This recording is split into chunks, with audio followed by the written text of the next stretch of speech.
Aujourd'hui, je vous fais le tuto de Fall in Lust, un morceau de mon dernier album de Andiaz and Yokata Brothers. Si ça vous plaît, n'hésitez pas à l'acheter sur Bandcamp. Alors on l'écoute d'abord et après le tuto. I'm ready to fall in lust with the world, 'cause in my darkest hours I can still find a plum. I ain't bragging. It ain't bragging if it's true.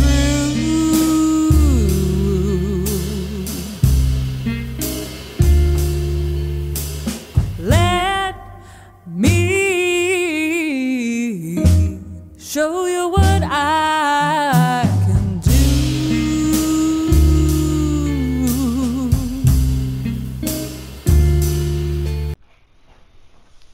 Hello YouTube.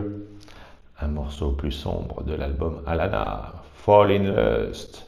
Et méfiez-vous, c'est la contrebasse qui commence ce morceau avec un riff très sombre écrit par Anne, qui est très très beau et que vous pouvez retrouver du coup sur l'album Alana, Fall in Lust.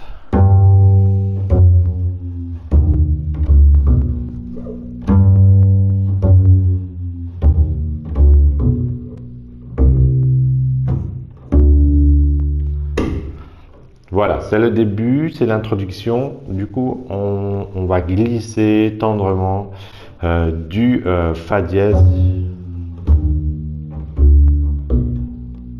Donc pour les notes, c'est Sol, Fa dièse. Alors on pourrait choisir de jouer le Sol ici aussi, hein, en troisième position, quatrième doigt.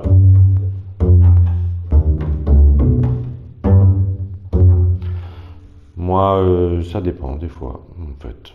C'est vrai que ça dépend.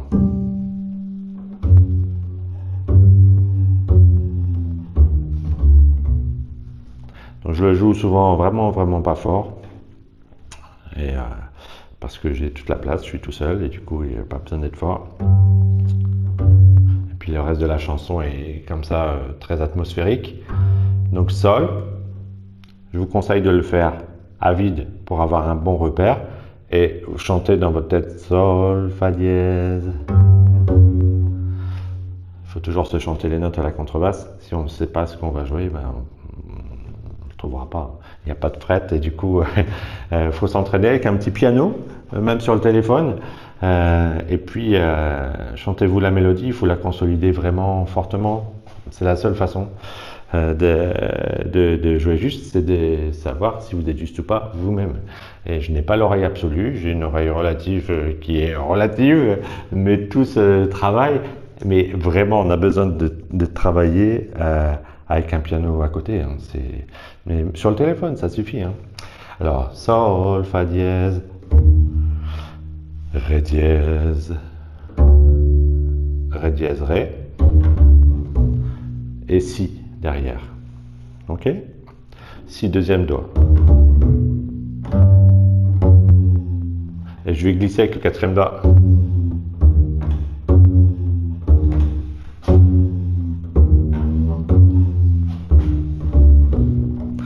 Et après le morceau est en Do en fait. Le riff c'est Do, Ré, Do.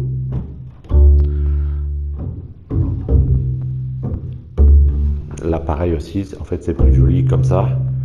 Je vais le jouer en troisième position, premier doigt, quatrième doigt. Du coup on va répéter plusieurs fois ce riff. Et puis après on passe sur le quatrième degré, c'est un blues assez standard, hein, mine de rien. Et là on fait des breaks sur le Fa. Et ces breaks sont très précis, il faut être en même temps que les autres musiciens. Du coup, c'est là que c'est intéressant d'avoir un jeu qui est assez fin. Si vous jouez trop fort, si vous jouez avec une dynamique trop compliquée, eh bien c'est impossible d'être vraiment en rythme. Ça n'empêche pas de slapper, ça n'empêche pas de faire d'autres choses. Hein. Des fois, je le fais. Ça peut arriver, hein. Mais l'important, c'est de pouvoir être très précis sur le tempo. Alors, trouvez votre façon d'être doux. Mais à la contrebasse, souvent, le problème, c'est qu'on s'entend pas bien.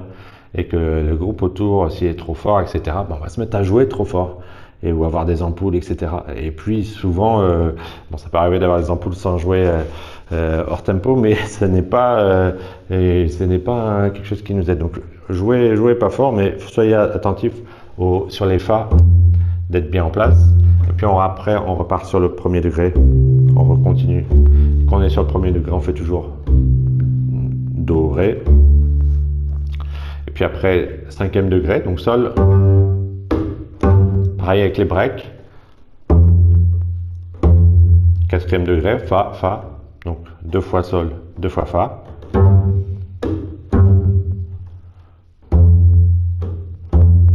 Voilà, et on recommence do, ré.